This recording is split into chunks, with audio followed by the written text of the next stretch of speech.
The January wind carried no mercy as it swept through the market square of Thornfield, bringing with it the whispers that had haunted Miss Eleanor Blackwood for weeks. Even the sparse dusting of snow could not muffle the voices that followed her slender figure, wrapped inadequately in what remained of her once fine coat. There she is, the Blackwood girl. Her father's debts have left her with naught but her name, and even that shall soon belong to another, I hear. Eleanor fixed her gaze upon the modest bouquet of winter violets she had come to purchase, the last luxury she would allow herself before tomorrow's ceremony. With trembling fingers, she extended her last shilling toward the flower seller, a woman who had once curtsied to her father. "Sell your flowers elsewhere, girl. Our market keeps no pity for the daughters of thieves," the woman hissed, turning away. The coins fell from Eleanor's hand, tinkling against the cobblestones with a finality that seemed to echo her fate. She knelt to retrieve them, dignity fracturing with each passing moment as the crowd gathered to witness her humiliation. The hem of her dress, once the color of summer sky, now faded to the pallor of December clouds,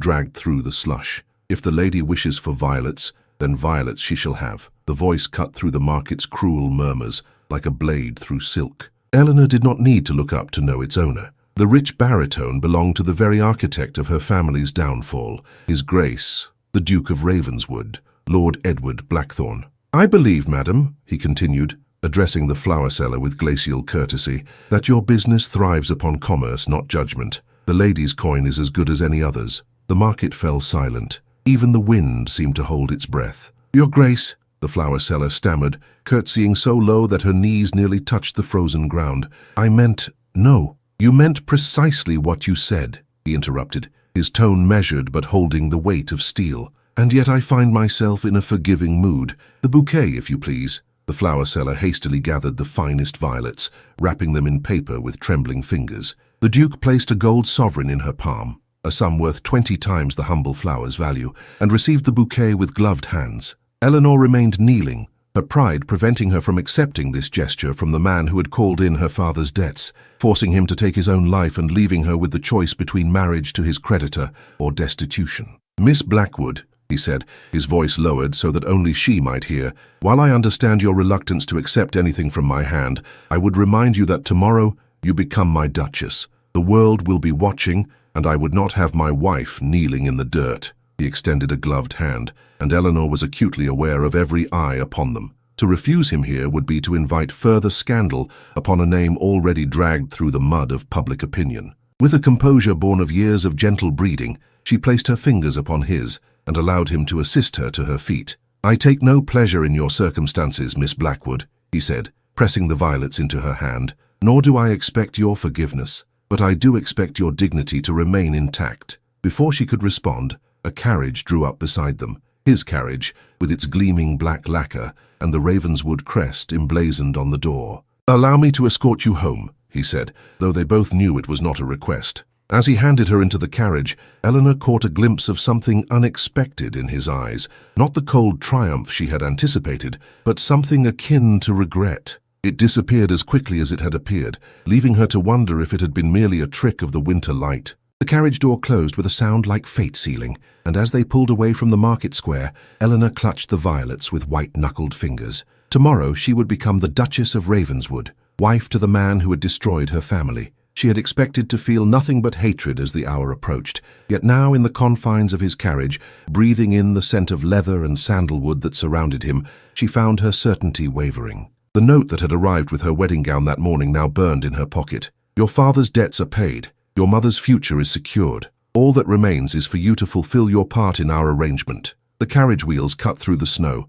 carrying her toward Thornfield Manor, her childhood home soon to be left behind. Eleanor watched the familiar landscape pass by, wondering how long until the hatred in her heart might thaw, if ever. Beside her the Duke remained silent, his profile sharp against the window's grey light. He reached for a sealed document in his coat, breaking the wax with a decisive snap. The Thornfield Manor Library, once the pride of Eleanor's father, now stood mostly barren, its shelves as hollow as her promises for the future. What few volumes remained were those too worthless for the creditors to seize, poetry collections and worn novels that had been her mother's sole companions since taking to her sickbed following her husband's death. Eleanor stood at the window, watching as the Duke's carriage disappeared down the tree-lined drive. He had left her at the door with nothing but a curt bow and a reminder, "My solicitor will arrive at 9 to escort you to the chapel." Be ready." A quiet footfall behind her announced the arrival of Mrs. Porter, the housekeeper who had stayed despite months of missed wages. "A cup of tea, Miss Eleanor?"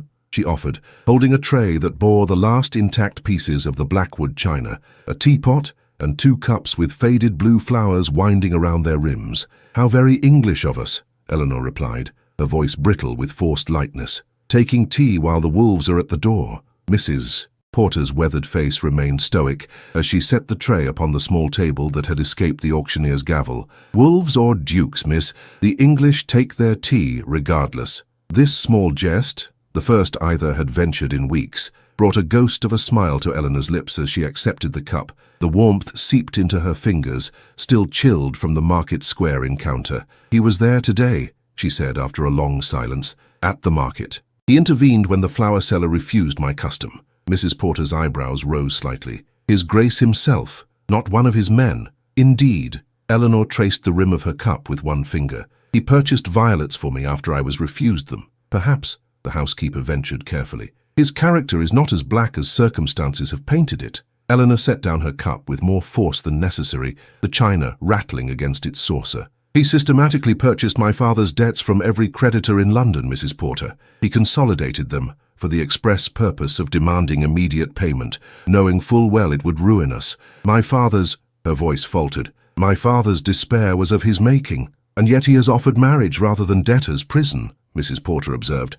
her tone neutral. "A cage is still a cage, however gilded its bars." The grandfather clock in the hall, the last significant piece of furniture remaining, chimed the hour with a sonorous dignity that belied the house's fallen state. "I should look in on Mother," Eleanor said, rising from her chair. She climbed the stairs to the east wing, where Lady Blackwood had sequestered herself since the day they had cut her husband's body down from the library rafters. The door to her mother's chamber stood ajar, and Eleanor paused at the threshold, watching as her mother slept fitfully beneath the coverlet. A folded paper lay on the bedside table, another letter from the Duke. Eleanor slipped into the room and took it up, breaking the familiar wax seal. "Lady Blackwood," it read in a firm, decisive hand. "I write to inform you that arrangements have been made for your continued residence at Rose Cottage on the southern edge of the Ravenswood estate following your daughter's marriage. A stipend has been allocated for your comfort and care. You may bring Mrs. Porter should you wish it. Regards, Ravenswood." Eleanor refolded the letter, her hands trembling with emotions she could not name. Hatred, certainly, but mingled now with confusion. This provision for her mother had not been part of their arrangement. It was an unexpected kindness from a man she had deemed incapable of the sentiment. "Is that from him?" Her mother's voice, thin as parchment, startled her from her reverie. "Yes," Eleanor admitted, returning to her mother's bedside and taking her frail hand. "He has arranged for your residence at Rose Cottage. You'll have fresh air and gardens come spring." Lady Blackwood's eyes, once bright with vitality, now clouded with grief, searched her daughter's face. "And you, my darling girl, what has he arranged for you?" Eleanor summoned a smile that did not reach her eyes. A title, security. What more could a woman ask for in this world? "Perhaps love," her mother suggested, squeezing her hand with what little strength remained to her. "Love is a luxury we can no longer afford, Mother," Eleanor replied, tucking the coverlet more securely around the older woman's shoulders. As twilight descended, casting long shadows through the bedchamber window, a noise from below drew Eleanor's attention, the sound of carriage wheels on gravel, followed by the heavy knocker at the front door. She descended to find Mrs. Porter admitting a tall, austere man in the livery of the Duke's household, bearing a large box. "Miss Blackwood," the man said with a formal bow, "His Grace has sent this for your inspection before tomorrow's ceremony." The box was placed in her hands, surprisingly heavy, bound with satin ribbon. Eleanor carried it to the library, setting it upon the table where she had taken tea earlier. With hesitant fingers, she untied the ribbon and lifted the lid. Within lay a book, leather-bound, its gilded edges gleaming in the lamplight. A note rested atop it. "This belonged to your father. I thought it fitting that it should return to his daughter." Eleanor lifted the volume with reverent hands. It was her father's prized first edition of Milton's Paradise Lost, sold months ago to offset a fraction of his debts. She opened it to find the bookplate bearing the Blackwood crest still intact. A sound escaped her lips, half sob, half laugh of disbelief. That the Duke would return this treasured piece of her father's legacy on the eve of their wedding seemed a gesture too thoughtful for the villain she had constructed in her mind. She traced the embossed title with her fingertip, wondering what game the Duke of Ravenswood was playing. Was this a peace offering, a bribe to soften her hatred, or something more calculated that she had yet to discern? The clock struck 9, marking 12 hours until her wedding. 12 hours until she would bind herself to a man she had sworn to despise until her dying breath. Eleanor closed the book and held it to her chest,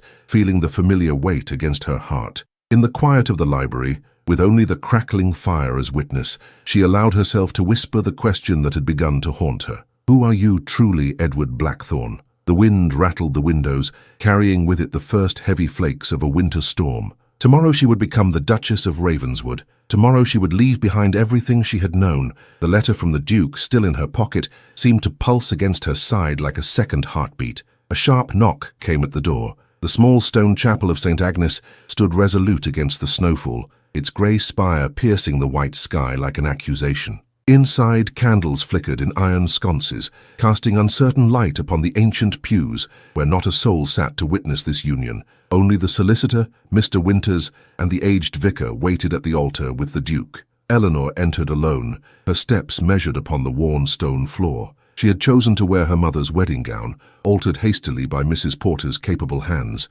The ivory silk, though somewhat yellowed with age, still held a quiet elegance, its high collar and fitted sleeves giving her the appearance of a marble statue, beautiful but cold. The Duke turned at the sound of her approach. In the candlelight, his features seemed less severe than she remembered from their market encounter. His eyes, the colour of storm clouds, widened slightly at the sight of her. "Miss Blackwood," he said, his voice echoing in the empty chapel. "I had thought perhaps you might not come." "I am a woman of my word, Your Grace," she replied, her voice steady despite the rapid beating of her heart. "Unlike some, I honour my commitments." Something like pain flickered across his face before his expression settled into its customary reserve. "Then let us proceed." The ceremony was brief, the ancient words binding them together spoken with mechanical precision by the vicar. When asked for the ring, the Duke produced a band of gold set with a single pearl surrounded by tiny diamonds. "It was my mother's," he explained, as he slid it onto her finger. His hand, surprisingly warm against her cold one,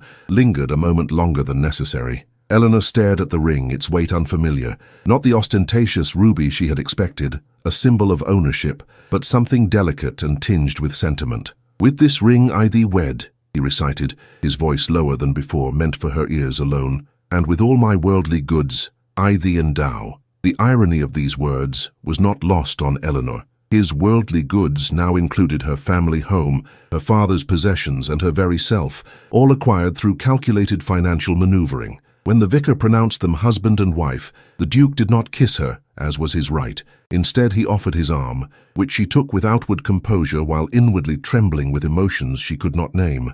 "The carriage awaits, Duchess," he said, the title falling from his lips like a foreign word he was testing for the first time. Outside, the snow had thickened, blanketing the churchyard in pristine white. The Duke's carriage stood ready, his crest freshly painted upon the door. Beneath it, she now noted with surprise, the Blackwood crest had been added, smaller but intact. "A concession to your heritage," he explained, following her gaze. "Your family name deserves to be remembered with dignity." This unexpected acknowledgement left Eleanor momentarily speechless as he handed her into the carriage. She settled onto the velvet seat, arranging her skirts with hands that no longer seemed to belong to her. The journey to Ravenswood Hall passed in silence. Eleanor watched the countryside transform under winter's touch, familiar landmarks disappearing beneath the snow until she felt utterly lost, a fitting metaphor for her current state. The Duke sat opposite her, his attention seemingly fixed on a leather-bound portfolio he had extracted from his coat. Yet she caught him watching her reflection in the carriage window, his expression unreadable. "You are not what I expected, Your Grace," she finally said, the words escaping before she could reconsider them. He looked up, one dark eyebrow raised in inquiry. "And what did you expect, Duchess?" "More cruelty," she answered honestly. "Less consideration." He closed his portfolio, regarding her directly now. "You believe me capable only of malice?" "I believe you capable of anything that serves your purposes," she countered, "including momentary kindness, when it suits you." A mirthless smile touched his lips. "How well you have taken my measure, and yet not entirely." He tapped the portfolio with one gloved finger. "There are matters concerning your father's estate that require discussion, but that can wait until you are settled." Eleanor's spine stiffened. "I would prefer to know now what further designs you have upon my family's remains." Something like respect, flickered in his eyes at her direct challenge. He handed her the portfolio without further comment. Within were documents, legal papers written in the dense language of solicitors. Eleanor scanned them, her literary education sufficient to grasp their meaning, though some terms eluded her. "This appears to be a transfer of ownership," she said, looking up with confusion. "Indeed." His gaze held hers steadily. "Thornfield Manor and its remaining lands are being placed in trust for your mother's lifetime use, and thereafter," he paused. "Thereafter, they pass to any children that may result from our union." Eleanor's hand trembled, causing the papers to rustle. "But you own Thornfield. You purchased the debt and claimed it when my father could not pay." "I did," he acknowledged. "And now I am disposing of it as I see fit." "Why?" The question hung between them, as tangible as the snowflakes swirling outside the carriage windows. The Duke looked away, his profile sharp against the winter landscape. "Perhaps I am not the villain you have cast me as in your narrative, Duchess." Before she could respond, the carriage passed through massive iron gates and turned onto a long drive flanked by ancient oaks. Ravenswood Hall loomed ahead, a grand manor house of grey stone and countless windows, smoke curling from a dozen chimneys against the leaden sky. "Welcome to your new home," the Duke said, his tone neutral. Eleanor gazed up at the imposing structure, trying to imagine herself as mistress of such a place. The carriage came to a halt before wide stone steps, where a line of servants stood waiting to greet their new Duchess, despite the falling snow. The Duke descended first, then offered his hand to assist her. As Eleanor placed her fingers upon his palm, their eyes met. In that moment, standing between her past and her future, she glimpsed something unexpected in his gaze, a vulnerability at odds with the powerful man who had systematically dismantled her family's fortune. "I will never love you," she whispered, low enough that only he could hear. "I have not asked for your love," he replied, his voice equally soft, "merely your presence." As they ascended the steps together, Eleanor was keenly aware of her hand resting upon his arm, the physical connection between them a stark reminder of the legal bonds now joining their lives. The great oak doors of Ravenswood Hall swung open, revealing a grand entrance hall warmed by massive hearths. The housekeeper stepped forward, a stately woman with silver-threaded dark hair. "Your Grace," she curtsied to the Duke, then turned to Eleanor. "Your Grace," she repeated with equal deference. "Mrs. Winters, may I present the Duchess of Ravenswood?" the Duke said formally. "She is to be afforded every courtesy, and her wishes are to be respected as my own." "Of course, Your Grace," Mrs. Winters replied, then addressed Eleanor directly. "We have prepared the Duchess suite in the East Wing. If you would follow me, I shall show you to your chambers." Eleanor glanced at the Duke, uncertain of the protocol in this strange new world. "Go," he said quietly. "Rest. Dine in your rooms if you wish. Tomorrow is soon enough to begin your duties as mistress here." She nodded, following Mrs. Winters toward a grand staircase. As she ascended, Eleanor felt the Duke's gaze upon her back, a physical weight she could not decipher as hostility or something else entirely. At the top of the stairs she paused and turned. He remained in the entrance hall, his tall figure stark against the marble floor, watching her with an intensity that sent an unexpected shiver along her spine. "Until tomorrow, Duchess," he called up to her, his deep voice carrying in the vaulted space. "Until tomorrow, Your Grace," she responded automatically. As Mrs. Winters led her through corridors hung with ancestral portraits and tapestries, Eleanor tried to make sense of the man she had married. The cruel creditor who had driven her father to despair, the considerate husband who had restored her mother's home, the enigmatic Duke whose true motives remained opaque. The housekeeper opened a set of double doors, revealing chambers of unexpected beauty, walls papered in pale blue silk, furnishings of polished rosewood, a four-poster bed draped in velvet, the color of midnight. These were prepared according to His Grace's specific instructions, Mrs. Winters explained, moving to stir the fire in the marble hearth. "He had the rooms redecorated this past month." Eleanor touched the spine of a book on a small table, one of many filling the shelves that lined one wall. She opened it to find her own bookplate inside. With growing wonder, she examined the others. They were her books, those she had been forced to sell. "He sent men to track down your library," Mrs. Winters said, noting her surprise. "It took some doing, I'm told. Not all could be recovered." Eleanor sank into a chair, overwhelmed by this revelation. "I don't understand," she whispered, more to herself than to the housekeeper. Mrs. Winters' expression softened slightly. "His Grace is a complex man, Your Grace. Perhaps in time you will come to know him better than you do now." Left alone in her new chambers, Eleanor moved to the window, watching snowflakes swirl against the darkening sky. In the reflection of the glass, she saw not only herself but the ghost of the girl she had been just that morning, filled with righteous anger and the certainty of her husband's villainy. Now, as the first day of her marriage drew to a close, that certainty had begun to fracture, like ice in the first tentative thaw of spring. A soft knock at the door drew her from her reverie. A maid entered, carrying a silver tray with a sealed letter bearing the Duke's crest. Eleanor broke the seal on the Duke's letter with trembling fingers. The parchment was heavy, bearing the Ravenswood watermark, and his script flowed across it with confident precision. "My dear Duchess," it read, "I trust you find your chambers satisfactory. I would be honored if you would join me for breakfast in the morning library at 9. There are matters concerning your father's affairs that require your attention. Until then, consider Ravenswood Hall your home in truth, not merely in name. You may go where you wish and inquire about anything that interests you. Nothing is forbidden to you here. Ravenswood." She traced her fingertip over his signature, noting that he had not signed as your husband, or even with his Christian name. The formality maintained a distance between them that she found both comforting and strangely disappointing. Sleep eluded Eleanor that night, despite the luxurious feather bed. She rose before dawn, watching from her window as the snow-covered grounds of Ravenswood emerged from darkness. The estate stretched before her, formal gardens now blanketed in white, a frozen lake glimmering in the distance, and beyond, the shadowy line of ancient woods. When her lady's maid, a quiet girl named Sarah, arrived with hot chocolate and toast, Eleanor was already dressed in the simplest of her new gowns, a deep blue merino wool that complemented her pale complexion. "Begging your pardon, Your Grace," Sarah said hesitantly, "but Mrs. Winters suggested the green silk for your first morning as Duchess."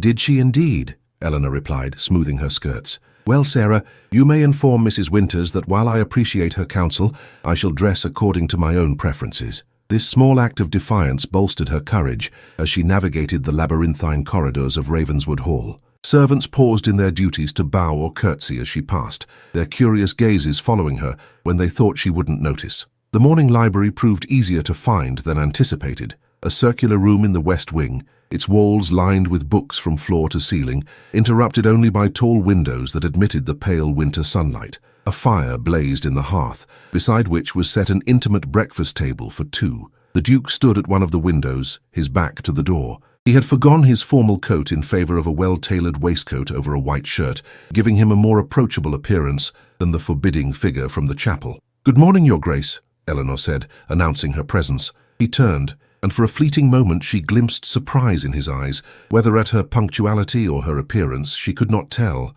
"Duchess," he acknowledged with a slight bow, "I trust you slept well?" "Well enough for one whose life has been so thoroughly transformed in the span of a day," she replied honestly. A hint of a smile touched his lips as he pulled out her chair. "Directness becomes you, though it is not a quality much admired in society." "Then it is fortunate that we find ourselves without an audience," she remarked, taking her seat. The breakfast that followed was a curiously domestic affair. The Duke poured tea from a silver pot, inquired about her preferences for toast and preserves, and maintained a flow of conversation about the estate that required little from her beyond attentive listening. "You mentioned my father's affairs," Eleanor finally said, setting down her cup. "What matters require my attention?" The Duke's expression grew serious. He rose and retrieved a leather folio from his desk, placing it before her. "These are the complete records of your father's transactions over the past 5 years. I believe you will find them illuminating." With mounting trepidation, Eleanor opened the folio. Pages of accounts, correspondence,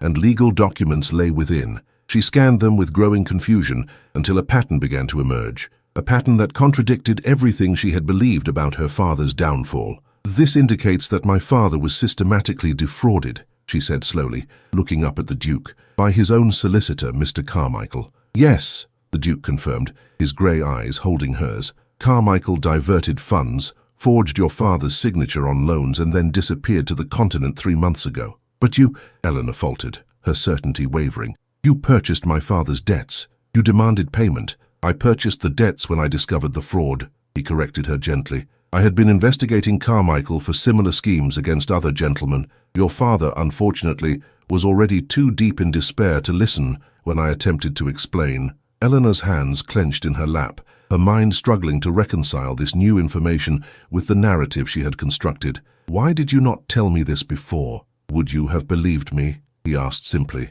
"Or would you have seen it as a cruel manipulation, another reason to despise me?" Before she could respond, the library door burst open to admit a woman of striking beauty. Her golden hair was arranged in an elaborate style, her crimson gown cut in the latest London fashion, and her expression one of calculated surprise. "Edward, darling, I've only just heard the extraordinary news of your marriage," she exclaimed, her voice musical, yet somehow false, her blue eyes fixed on Eleanor with barely disguised assessment. "And this must be your bride." The Duke had risen at this interruption, his posture rigid. "Lady Harrington," he said coolly, "you arrive uninvited as usual." "Surely the Dowager Duchess's goddaughter requires no invitation," she replied with a tinkling laugh. "Besides, I simply had to meet the mysterious woman who has captured the elusive Duke of Ravenswood." She extended a gloved hand to Eleanor. "Cecilia Harrington, my dear, such a pleasure to meet you." Eleanor rose and acknowledged the introduction with as much grace as she could muster.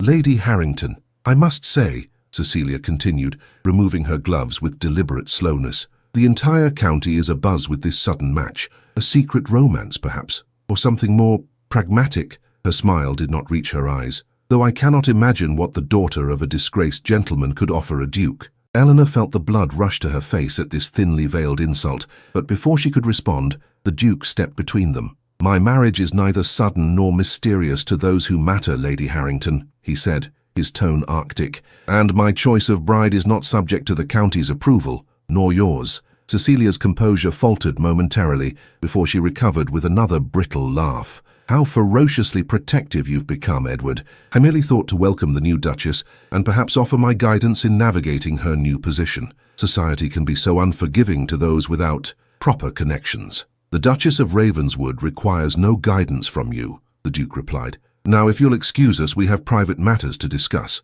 Cecilia's lovely face hardened, her gaze darting between them. "Of course. Far be it from me to intrude upon newlyweds." She turned to Eleanor with a venomous smile. "Do call upon me at Harrington Lodge, Duchess. I have such fascinating stories to share about your husband's past." With a rustle of silk, she swept from the room, leaving a lingering scent of too sweet perfume. Eleanor let out a breath she hadn't realized she was holding. "I take it Lady Harrington is more than merely your mother's goddaughter." The Duke returned to his seat with a weary sigh. "Cecilia expected to become Duchess of Ravenswood. It was an arrangement favored by my mother before her passing, and yet you chose to marry a ruined gentleman's daughter instead," Eleanor observed. "I begin to understand Lady Harrington's displeasure." Something like amusement flickered in the Duke's eyes. "Do you indeed?" Eleanor's mind whirled with new questions. If he had not ruined her father, if he had in fact been trying to help, why had he insisted on their marriage? What purpose did it serve? She glanced down at the document still spread before her,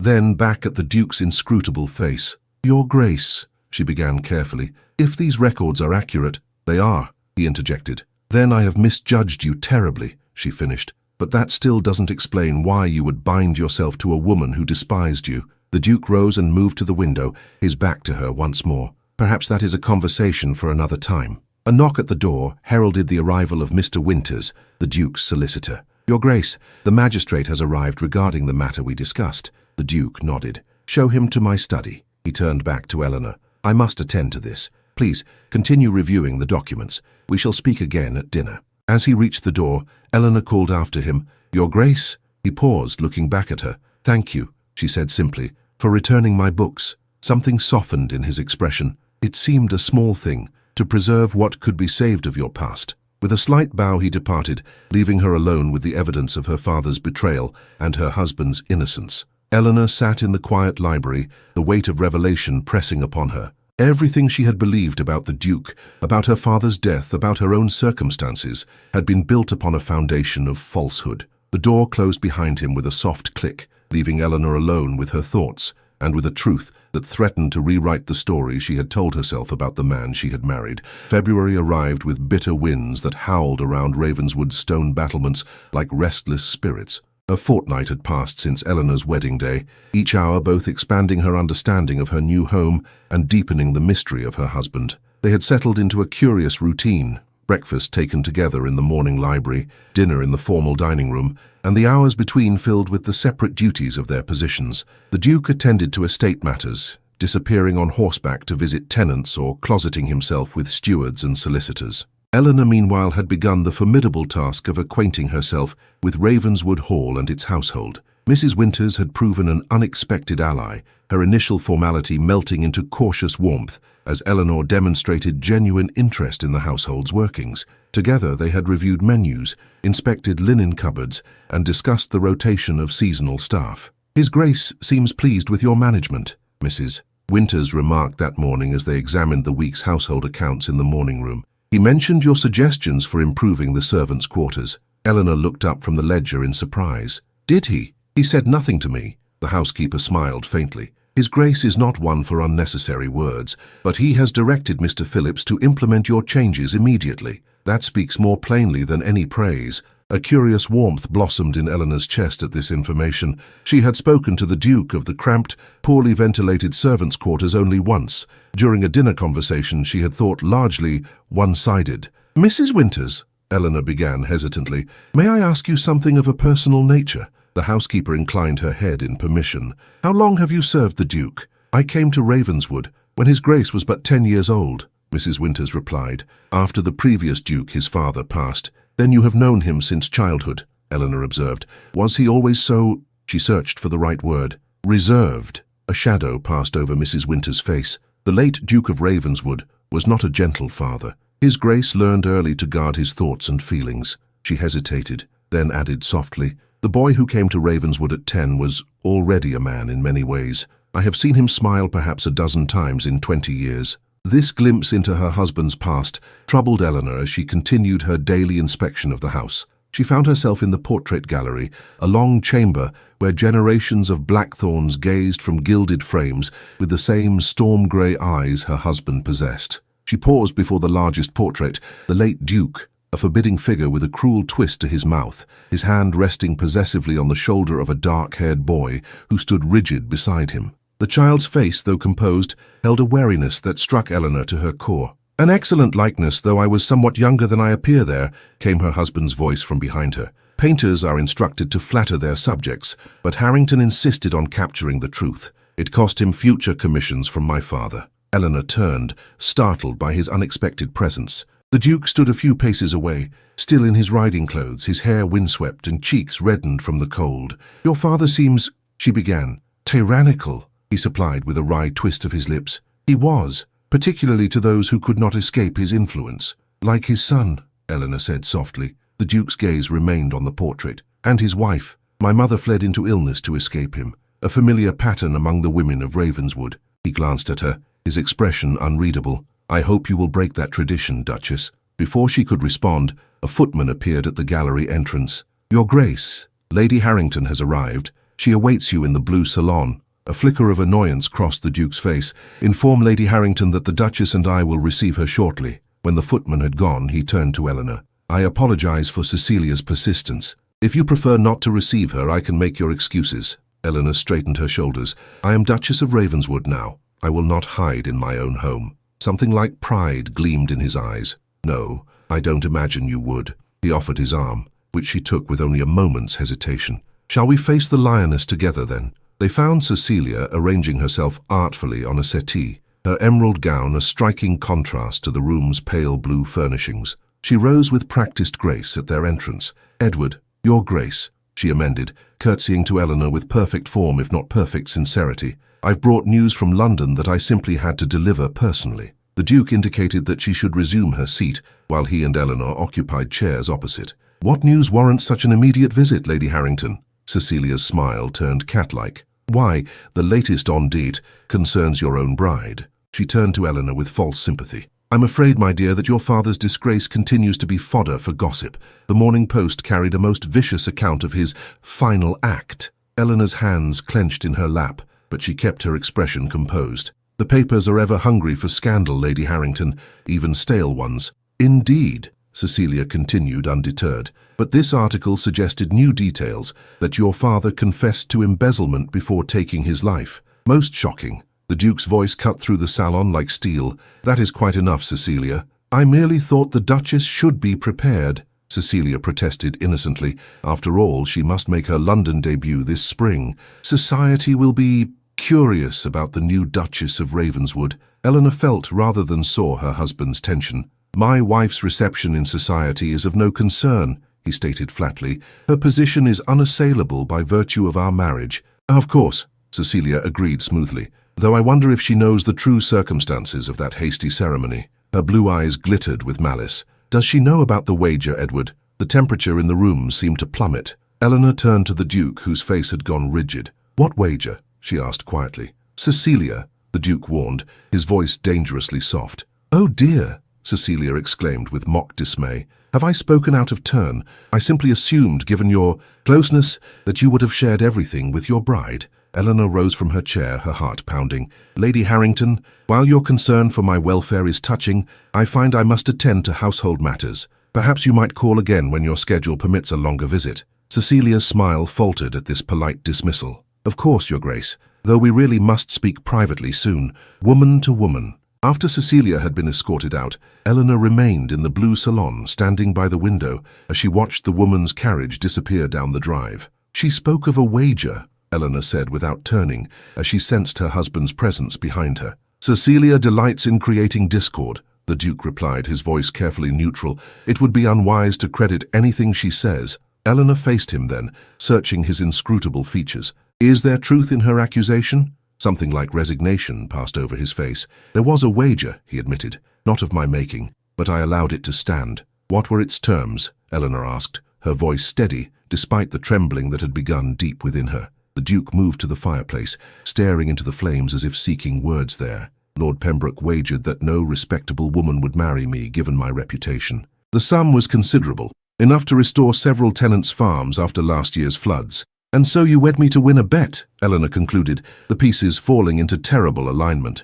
A ruined gentleman's daughter, desperate enough to accept any offer. No, he said sharply, turning to face her. That is not why I married you. Then why? The question that had haunted Eleanor since their wedding day finally escaped her lips. If not for a wager, if not from guilt over my father's death, why bind yourself to me? The Duke crossed the room in 3 strides, stopping just short of touching her. For the first time, she saw raw emotion in his face, frustration, determination, and something else she could not name. Because you were the only woman of my acquaintance who looked at me without fear or calculation, he said with quiet intensity. Because even when you believed me your enemy, you faced me with dignity and courage. Because in a world of Cecilias, you remained true to yourself, despite every hardship. Eleanor's breath caught at this unexpected declaration. You could have explained about my father's solicitor, about the fraud. Would you have believed me? He asked again, echoing their earlier conversation. Or would you have seen it as another manipulation by the man you were determined to hate? She had no answer for him. In the silence that stretched between them, the mantel clock ticked steadily, marking moments that seemed suspended in time. The wager was incidental, he finally continued, his voice low. I accepted your father's challenge to duel after he accused me of fraud. When he could not appear due to his state of mind, I went to Thornfield to demand an explanation. Instead I found you, fierce in your grief, protecting what remained of your family. It was then I knew I would have you as my Duchess or no one. Eleanor struggled to absorb this revelation, her mind reeling with implications. You desired me from our first meeting. A ghost of a smile touched his lips. I admired you. Desire came later, when you continued to defy me at every turn. Heat rushed to Eleanor's cheeks at his candor. You have a curious way of pursuing a woman, Your Grace. Edward, he corrected gently. When we are alone, at least, I would hear my name from your lips. The intimacy of this request sent a tremor through her that had nothing to do with fear. Edward, she whispered, testing the shape of it in her mouth. He closed his eyes briefly, as if savoring the sound. When he opened them, the intensity of his gaze nearly stole her breath. I have never sought to buy your affection, Eleanor, but I did hope to earn your respect, given time. Time, she repeated softly. Outside, snow began to fall again, delicate flakes swirling against the darkening sky. Winter is not yet over. Perhaps, she hesitated, then continued with newfound courage. Perhaps there is still time for more than respect. Edward reached for her hand, raising it to his lips in a gesture that sent warmth spiraling through her. I would wait until 100 winters had passed, if that was what you required. The fire crackled in the hearth, casting flickering shadows across the blue salon, as husband and wife stood at the precipice of understanding, the first fragile bridge forming over the chasm that had separated them. A sudden gust rattled the window panes, drawing their attention to the worsening weather. The snow had thickened, obscuring the view of the gardens.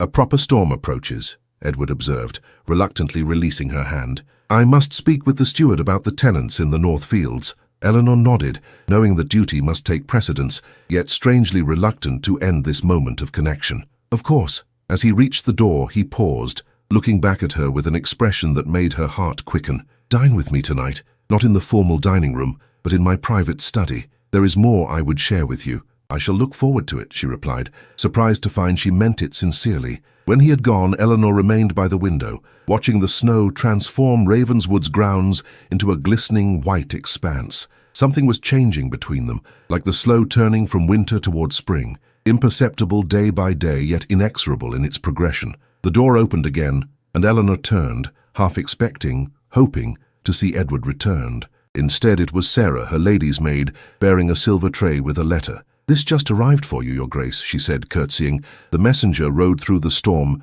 to deliver it personally. Eleanor took the missive, noting with surprise that it bore her father's seal, impossible unless someone else now possessed his signet ring. With trembling fingers, she broke the wax and unfolded the parchment. The handwriting was unfamiliar, spidery and hurried, but the words made her blood run cold. "The Duke deceives you still. If you would know the truth of your father's death and your husband's part in it, come alone to the North Gatehouse tomorrow at dusk. Tell no one, particularly not your husband, a well-wisher." The North Gatehouse stood silhouetted against the twilight sky, its stone archway dusted with snow that continued to fall in lazy, hypnotic spirals. Eleanor approached on foot, having dismissed her lady's maid after tea with the excuse of a headache and the desire to rest undisturbed until dinner. She had not planned to heed the mysterious summons. Indeed, she had nearly burned the letter after reading its ominous contents, yet doubt, that insidious companion, had crept back into her thoughts throughout the day. Edward had been forthcoming about the wager, yes,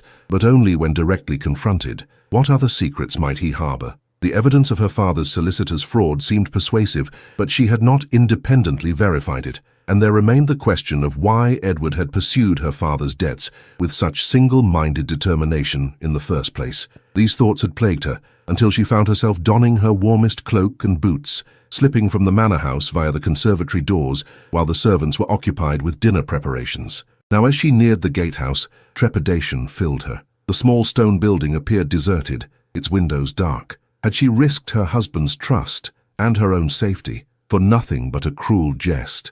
"You came," a voice called softly from the shadows beside the arched entrance. "I wasn't certain you would." A figure emerged, a woman wrapped in a dark cloak, her features obscured by its hood. She beckoned Eleanor closer with a gloved hand. "Who are you?" Eleanor demanded, maintaining a cautious distance. "And why use my father's seal?" The woman pushed back her hood, revealing a face that was vaguely familiar, plain but intelligent, with keen eyes that assessed Eleanor critically. "My name is Miss Rebecca Carmichael," she said.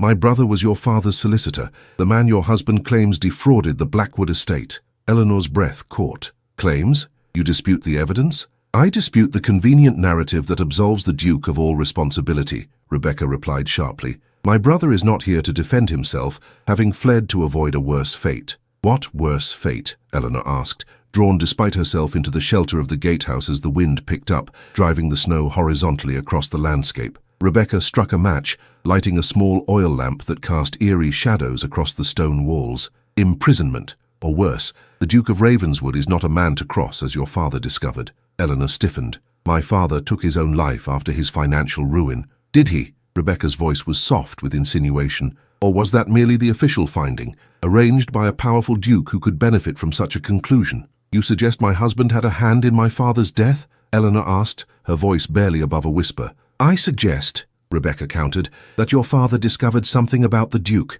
something worth silencing him for. My brother helped your father compile evidence of the Duke's wrongdoings in certain business matters. Shortly thereafter, your father died, my brother fled, and all evidence vanished." She reached into her cloak and withdrew a small leather pouch. "Except for this," she continued, extracting a folded document. "My brother managed to preserve one piece of correspondence, a letter from your father to the magistrate, written the day before his death. He never had the chance to send it." Eleanor took the parchment with trembling hands. In the wavering lamplight, she recognized her father's handwriting, the familiar slant of his letters, bringing a pang of grief. The contents, however, chilled her to the bone. "I have uncovered evidence of grave misconduct in the Ravenswood coal mines," her father had written. "Workers' safety disregarded, deaths concealed, inspectors bribed. The Duke himself directed these practices for profit. I shall present full documentation tomorrow and request formal charges be brought. May God forgive me for not speaking sooner."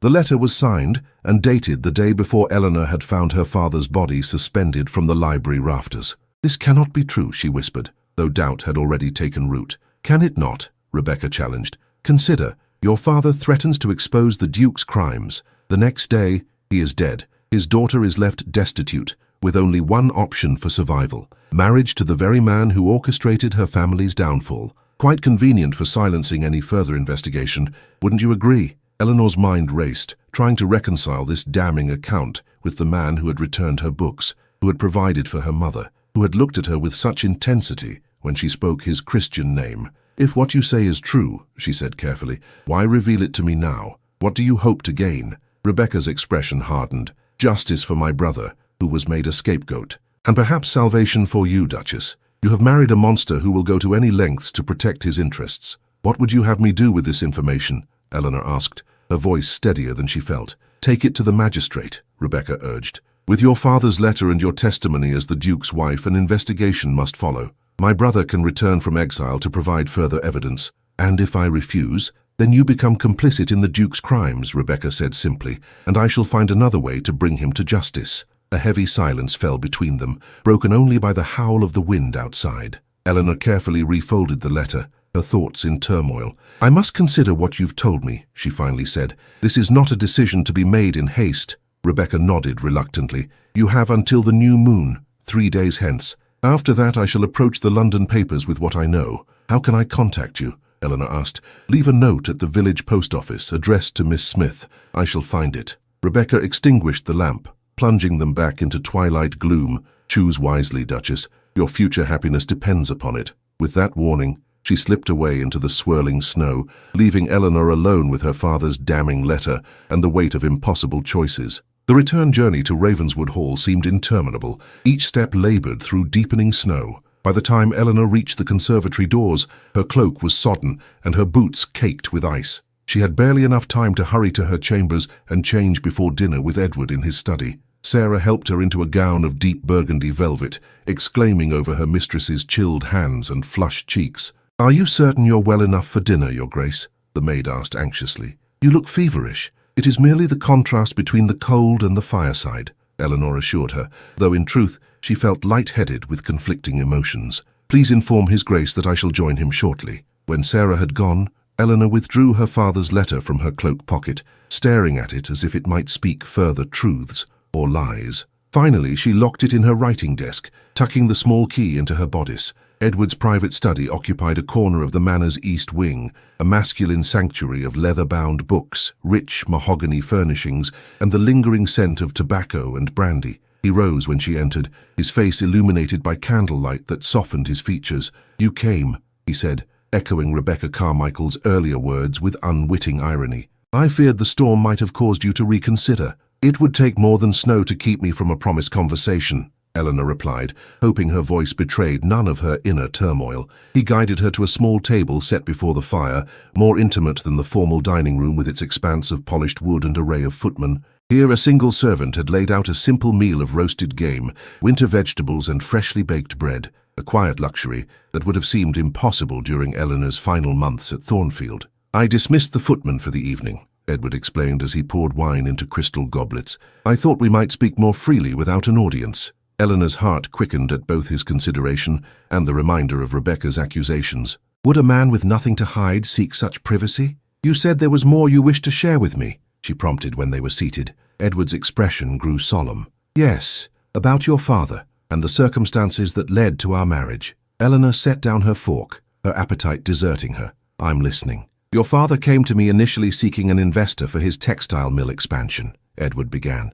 "During our discussions, I noticed discrepancies in the accounts he presented. My inquiries led me to other gentlemen who had experienced similar inconsistencies when working with the same solicitor, Carmichael." He paused, taking a sip of wine before continuing. "I began purchasing your father's debts, not to ruin him, but to protect him while I investigated Carmichael. I intended to present him with the evidence and restructure his obligations once the true culprit was identified. But you never had that opportunity," Eleanor supplied, watching his face carefully. A shadow crossed his features, No. When I sent word that I had discovered the fraud, requesting an urgent meeting, your father responded with accusations that I was attempting to seize his business. He challenged me to a duel, which I accepted, hoping to explain in person. He never appeared for the duel, Eleanor whispered. No, Edward confirmed grimly. Instead, a note was delivered withdrawing the challenge. When I went to Thornfield the following day, I found— He hesitated, clearly reluctant to speak the words. You found that he had taken his own life, Eleanor finished for him. Or so it appeared. Edward's gaze sharpened at her choice of words. You have doubts about your father's death? Eleanor's fingers twisted in her napkin beneath the table. I wonder if there might have been other factors that contributed to his despair, such as— The moment stretched between them, taut with unspoken suspicions. Eleanor thought of the letter concealed in her writing desk, of Rebecca Carmichael's accusations, of the coal miners allegedly sacrificed for profit, such as concerns about business practices he may have discovered, she said carefully. Perhaps regarding the Ravenswood coal mines? Edward went very still, his grey eyes fixed on her face with an intensity that made her breath catch. When he spoke, his voice was dangerously soft. Who have you been speaking with, Eleanor? She lifted her chin. Does it matter? If the accusations are false, their source is irrelevant. It matters a great deal, he countered, rising from his chair to pace before the fire. Particularly if you've been approached by Rebecca Carmichael, a woman as adept at manipulation as her brother was at fraud. Eleanor's surprise must have shown on her face, but Edward gave a humorless laugh. Yes, I am aware of her presence in the county. My sources informed me she had returned from London last week. He turned to face Eleanor directly. What I don't know is what lies she has told you, or whether you believe them. She provided me with a letter, Eleanor admitted, seeing no point in further deception, purportedly written by my father the day before his death, detailing unsafe conditions in your mines and his intention to bring charges against you. Edward's expression darkened further. May I see this letter? I've secured it elsewhere, Eleanor replied, until I determine what to believe. He moved toward her then, his tall figure looming in the firelight. For a moment, Eleanor felt a flicker of fear. Was this the monster Rebecca had warned of, revealed at last? But when he reached her, Edward knelt beside Eleanor's chair, his face illuminated by the hearth's golden light. When he spoke, his voice was low and urgent. Eleanor, I implore you to trust me with this letter, not as your husband who commands, but as a man who asks for your faith. The raw vulnerability in his eyes stirred something deep within her, doubt, not of him now, but of Rebecca Carmichael's accusations. Why would she fabricate such a story? Eleanor asked, her voice barely above a whisper. What could she hope to gain? Revenge, Edward replied simply, and perhaps something more valuable, misdirection. He rose and moved to his desk, withdrawing a key from his waistcoat pocket to unlock a drawer. From it, he retrieved a leather portfolio, similar to the one containing her father's financial records. What I intended to share with you tonight, he said, returning to place it before her, was this. Eleanor opened the portfolio with trepidation. Inside lay documents bearing official seals, mining inspectors' reports, correspondence with engineers, payroll records, and hospital accounts. For the past 3 years, I have been implementing safety reforms in all Ravenswood mining operations, Edward explained as she scanned the papers. Improved ventilation, reinforced shafts, limited working hours, a physician on permanent retainer. The previous Duke, my father, considered such measures an unnecessary expense. Eleanor looked up sharply. These expenditures are substantial. Yes, he acknowledged. They have reduced our coal profits considerably, which is precisely why Carmichael targeted your father's business, to recoup losses from his own investments in the mines. I don't understand, Eleanor said, frowning. Samuel Carmichael was more than your father's solicitor, Edward explained, resuming his seat across from her. He was also my father's man of business for decades and a significant investor in Ravenswood Industries. When I began implementing safety measures after my father's death, Carmichael objected strenuously. When I refused to relent, he began seeking other means to maintain his income. By defrauding my father, Eleanor concluded. Among others, Edward confirmed. When I uncovered his scheme, he realized exposure was imminent. I believe he planted the forged letter you've been shown, anticipating that your father would discover the fraud and come to me. The letter would then cast suspicion on me, rather than him. Eleanor's mind raced, trying to align this explanation with what she knew of her father, of Edward, of the events that had led to their marriage. If what you say is true, she said slowly, then my father took his life believing you had orchestrated his ruin, when in fact you were trying to save him. Pain flashed across Edward's features. Yes, that knowledge has haunted me since the day I found him. It is why I felt such obligation to you and your mother, not from guilt over causing his death but from failing to prevent it.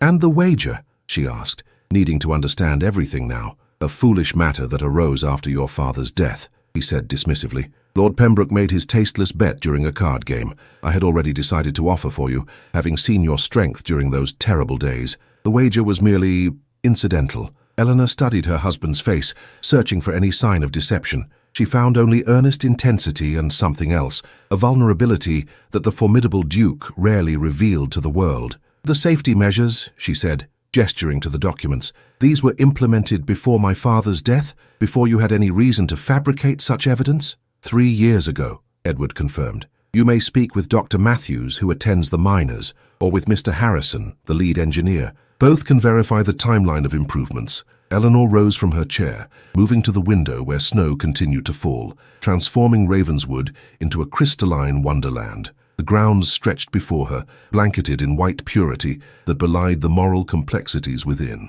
Rebecca Carmichael gave me 3 days to decide whether to take the letter to the magistrate, she said without turning, after which she threatened to approach the London papers. She heard Edward's sharp intake of breath, then the sound of his chair as he pushed it back to stand. 3 days, he repeated, his tone hardening. The precise amount of time her brother would need to reach Dover and secure passage to the continent. Eleanor turned to face him. You believe this is about his escape? I believe Samuel Carmichael never left England, Edward said grimly. He's been hiding, perhaps within Ravenswood lands, waiting for an opportunity. His sister's appearance now, with a convenient letter implicating me in your father's death, suggests they are preparing to flee together, after ensuring I am too occupied with scandal to pursue them. He crossed to her, stopping just short of touching her. Eleanor, I have never lied to you. Not about the wager, not about your father, not about my intentions in marrying you. I ask only that you consider which explanation better fits the evidence before you and the man you have come to know these past weeks.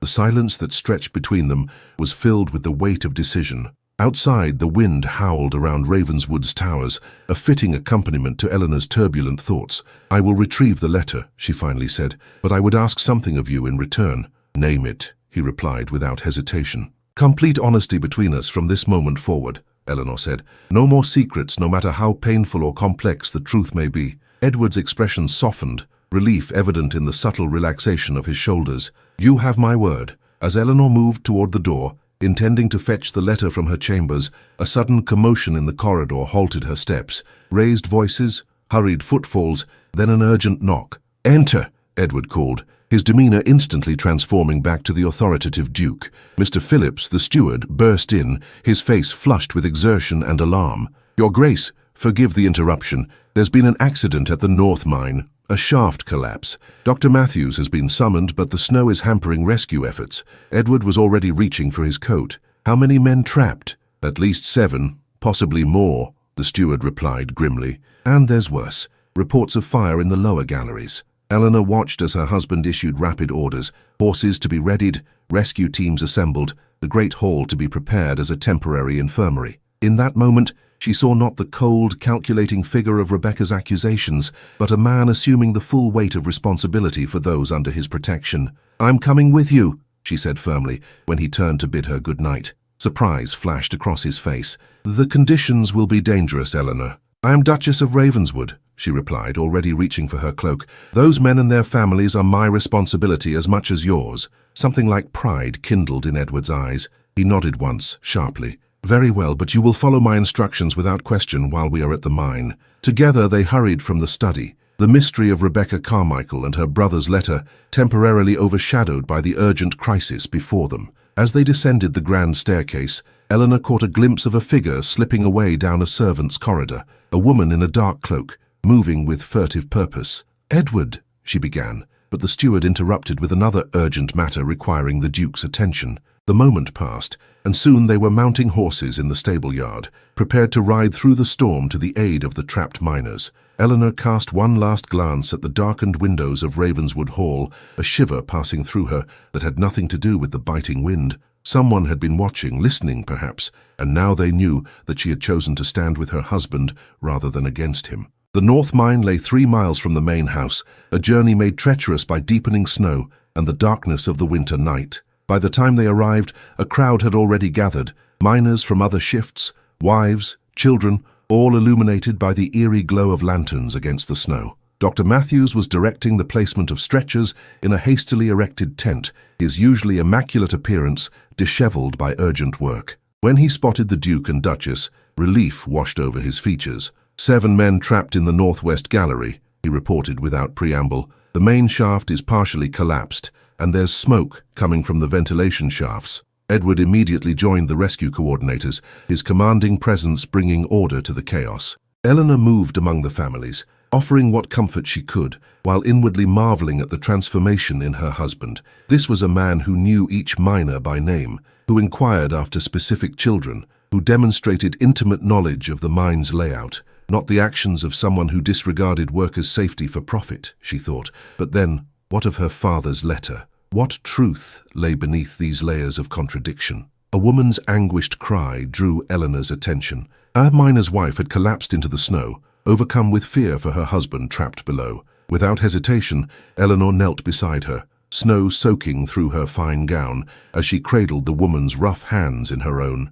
The Duke himself leads the rescue, she assured the sobbing woman. He will not rest until all are saved. As dawn broke over Ravenswood, painting the snow-covered landscape in hues of rose and gold, the last of the trapped miners was brought to the surface, alive, though suffering from smoke inhalation. Edward emerged behind them, his face blackened with coal dust, his elegant evening clothes ruined beyond repair. His eyes sought Eleanor across the clearing, relief evident when he found her assisting Dr. Matthews with bandaging a miner's injured arm. She had worked through the night alongside the doctor, her hair falling from its pins, her gown stained with blood and dirt, yet to Edward's eyes, she had never appeared more beautiful. All accounted for, he announced to the waiting crowd. The fire is contained, though the Northwest Gallery will remain closed until proper repairs can be made. Full wages will continue during the closure. A cheer rose from the assembled miners and their families. Eleanor watched as they surrounded Edward, reaching to clasp his hand or touch his shoulder in gratitude.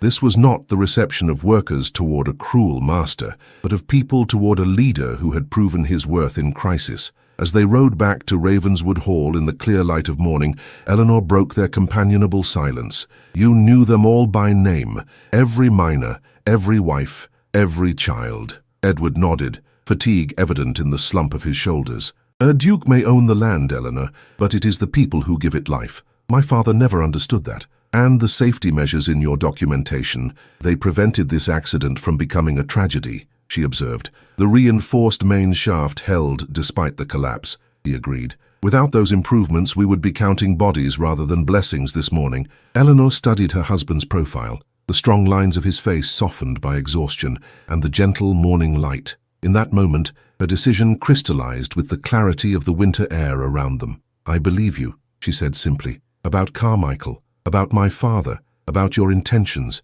When we return, I will give you the letter. Relief washed over Edward's features, though he made no move to touch her, respecting the delicate balance of trust newly established between them. Thank you, he said, the words carrying the weight of far more than her immediate promise. They rode the remainder of the journey in silence, each absorbed in private thoughts, yet somehow more connected than they had been since exchanging vows in the stone chapel of St. Agnes. As they approached Ravenswood Hall, however, a commotion at the main entrance dispelled their hard-won peace. Mrs. Winters stood on the steps, her normally composed features tight with concern. Beside her was a constable from the village, his expression grave. Your Grace, he called as they dismounted, I regret to inform you that there has been an incident. Lady Blackwood's cottage was broken into during the night. Eleanor's heart seized. My mother, is she harmed? Lady Blackwood is unharmed, Your Grace, Mrs. Winters assured her quickly, as is Mrs. Porter, but the intruder made quite a thorough search of the premises. Edward's expression darkened.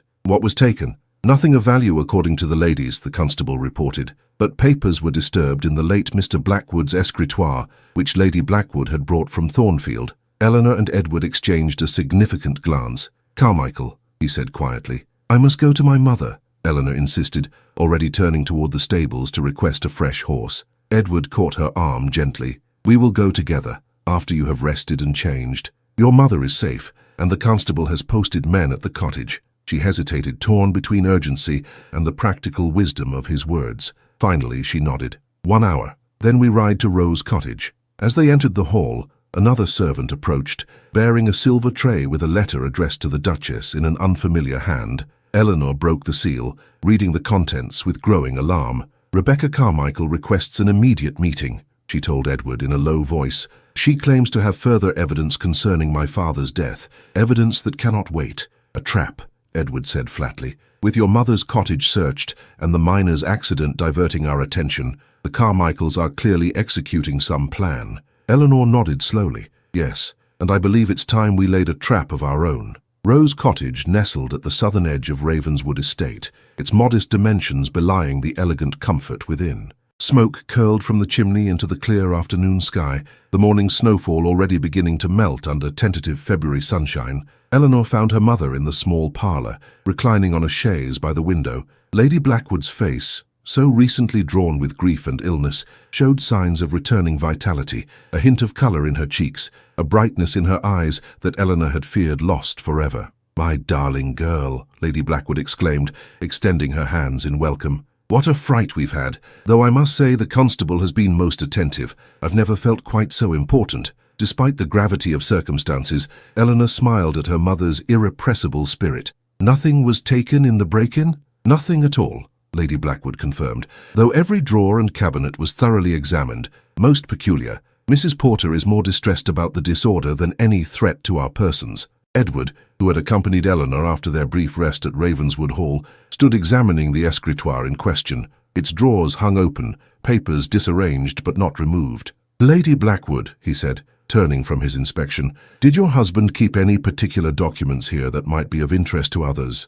Business papers, perhaps, or personal correspondence?" "Edward believes the intruder may have been Samuel Carmichael," Eleanor explained, seating herself beside her mother, "or someone working with him." Lady Blackwood's expression grew troubled. "Samuel. But I thought he had fled abroad after your father's." She trailed off, the painful memory still too raw to articulate fully. "We have reason to believe he remained in England," Edward said gently, "and that he may be seeking to obscure his role in your husband's financial troubles." A flicker of understanding crossed Lady Blackwood's face. "There was a particular folio my husband kept locked in a compartment beneath the central drawer. He called it his insurance against uncertain times." Edward immediately knelt to examine the escritoire more closely. After a moment, his fingers discovered a nearly invisible seam in the wood. "The compartment has been forced open," he announced grimly, "recently, judging by the fresh scratches." "What did the folio contain, Mother?" Eleanor asked urgently. Lady Blackwood closed her eyes in concentration. "Letters, I believe. Correspondence with various business associates. Your father became quite secretive in those final months, though he did mention once that he was documenting certain improprieties he had discovered." Edward and Eleanor exchanged significant glances. "Did he mention whose improprieties, specifically?" Edward asked carefully. "Not directly," Lady Blackwood replied, "though I gathered it involved someone in a position of considerable influence." Her gaze sharpened suddenly. "You believe it was Carmichael himself, don't you? That my husband discovered his fraudulent activities?" "We do," Eleanor confirmed, taking her mother's hand. "And we believe the document Rebecca Carmichael showed me, purportedly written by father and accusing Edward of misconduct, was actually a forgery created to divert suspicion." Lady Blackwood's brow furrowed. "Rebecca, that mousy creature who sometimes accompanied her brother to Thornfield, what role does she play in this affair?" "She approached me claiming to have evidence of Edward's wrongdoing," Eleanor explained. "Evidence that implicated him in father's death."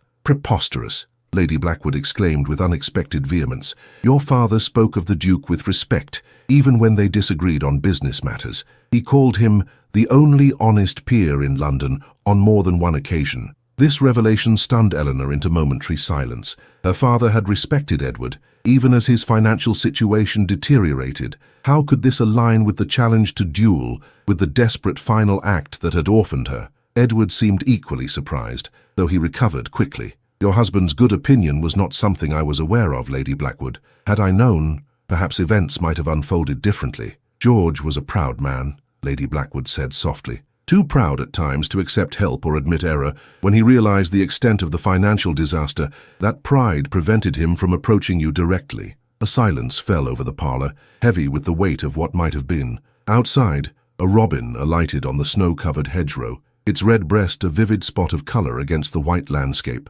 Like blood on a pristine page, Eleanor thought with a shiver. "The letter," she said suddenly, turning to Edward. "I left it locked in my writing desk at Ravenswood." "Which may no longer be secure," he concluded, rising. "We should return immediately." They bid a hasty farewell to Lady Blackwood, promising to send additional men to guard the cottage. As they rode back toward Ravenswood Hall, Eleanor shared her developing plan. "We must respond to Rebecca's request for a meeting," she said, "but on our terms. If she believes I am still uncertain of your guilt, she may reveal more than she intends." Edward considered this. "A dangerous game, Eleanor. The Carmichaels have already demonstrated their desperation, which makes them unpredictable but also vulnerable," she countered.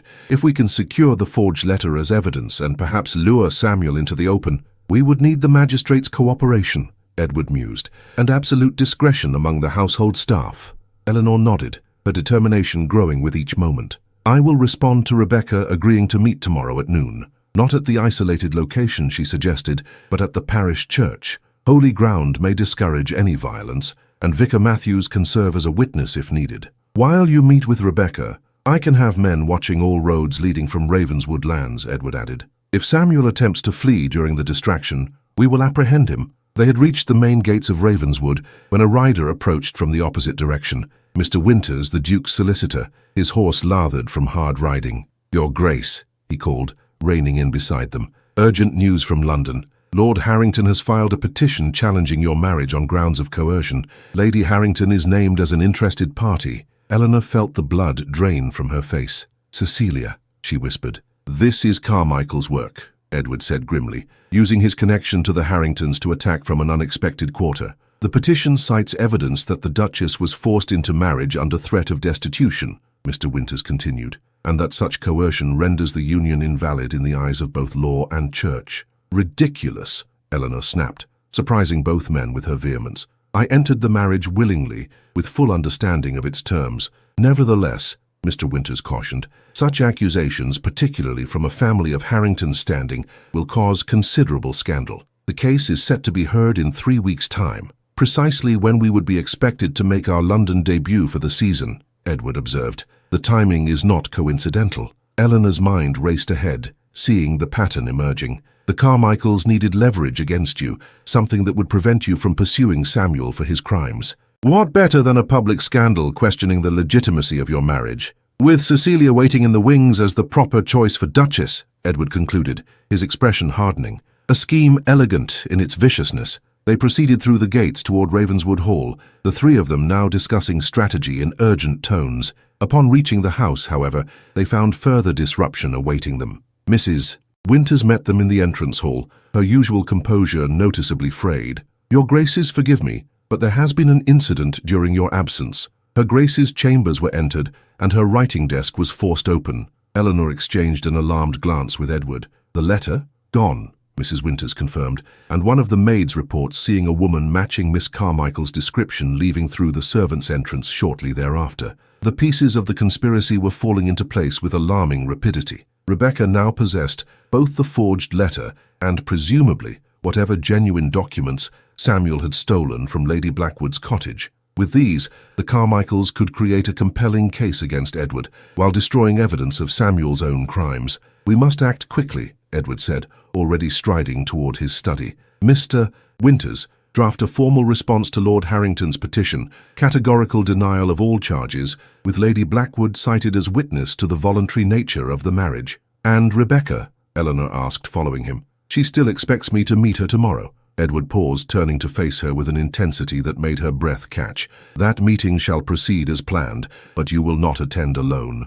As evening descended upon Ravenswood, Eleanor sat in the blue salon composing her response to Rebecca Carmichael. The note was deliberately ambiguous, suggesting uncertainty about Edward's guilt while agreeing to the meeting at St. Agnes Church, rather than the isolated location Rebecca had proposed. "This should convince her that I remain torn between loyalty to my husband and justice for my father," she told Edward, who stood by the hearth watching her seal the letter with her own crest. "And when she arrives expecting to find you alone and vulnerable, she will instead face both of us, the magistrate, and the evidence of her brother's crimes," he said with grim satisfaction. Eleanor nodded, though a shadow of doubt crossed her features. "Do you think they will come? Now that they have the forged letter, they might simply flee." "They need more than just the letter," Edward reasoned. "They need your testimony to give it credibility. Without that, it becomes merely the accusation of a fugitive's sister." A footman was summoned to deliver the note to the village post office, addressed to Miss Smith as Rebecca had instructed. When he had gone, Eleanor moved to stand beside Edward at the hearth, the warmth of the fire a stark contrast to the chill of anxiety that had settled within her. "Tomorrow could end this conspiracy," she said softly, "or it could begin a scandal that would haunt Ravenswood for generations." Edward's hand found hers, his touch conveying strength and reassurance. "Whatever comes, Eleanor, we face it together, not as a duke and his convenient bride, but as husband and wife in truth." The simple declaration warmed her more deeply than the fire's glow. She turned to face him fully, searching his storm-grey eyes for the man beneath the title, the boy in the portrait gallery, the duke who remembered minors' names, the husband who had granted her space to form her own judgments. "In truth," she echoed, the words carrying a weight beyond their simplicity. His gaze dropped to her lips, a question in his eyes that needed no voice. Eleanor answered by closing the distance between them, her hands resting lightly on his chest as she lifted her face to his. Their first kiss was tentative, a gentle exploration of unfamiliar territory. Then Edward's arms encircled her waist, drawing her closer as the kiss deepened into something more profound, an affirmation, a promise, a new beginning. When they finally parted, both slightly breathless, Eleanor smiled up at him with newfound certainty. "I believe we have a conspiracy to unravel tomorrow, Your Grace." A rare smile transformed Edward's usually solemn features. "Indeed we do, Your Grace." That night, Eleanor slept soundly for the first time since her arrival at Ravenswood Hall. When dawn broke crisp and clear, she rose with determination to face whatever the day might bring. Edward had arranged every detail with military precision. The magistrate, Sir William Cavendish, would be positioned in the vicar's office adjacent to the church nave. Constables would be stationed discreetly around the churchyard, while the Duke's most trusted men watched the roads leading from Ravenswood lands. Eleanor dressed with care in a gown of deep green velvet, her hair arranged in a simple but elegant style that suggested composure and confidence. The Duchess of Ravenswood would meet Rebecca Carmichael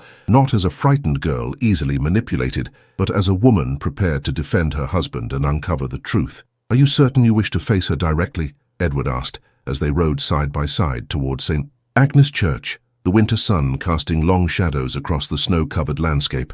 "Absolutely," Eleanor replied. "Rebecca must see that her scheme has failed, that she has not driven a wedge between us as intended." Edward studied her profile, admiration evident in his gaze. "You would have made a formidable opponent in the House of Lords had you been born male." She laughed, the sound bright in the winter air. "Perhaps we can consider it fortunate for Parliament that I was not." St. Agnes Church stood silent and watchful as they approached, its ancient stone walls bearing witness to centuries of human drama. No other horses were tethered in the churchyard, suggesting they had arrived before Rebecca. Inside, the nave was empty, save for the vicar, who greeted them with appropriate deference before withdrawing to his office where the magistrate waited. Eleanor took her position in the front pew, while Edward concealed himself in the vestry, close enough to intervene if necessary. The appointed hour of noon approached, marked by the distant tolling of the church bell. Eleanor sat motionless, her posture betraying none of the tension coiled within her. The minutes stretched, the silence broken only by the occasional creak of ancient timbers settling. noon came and went, no sign of Rebecca Carmichael. At 1 o'clock, Edward emerged from the vestry, his expression grave. "She's not coming." "No," Eleanor agreed, rising from the pew.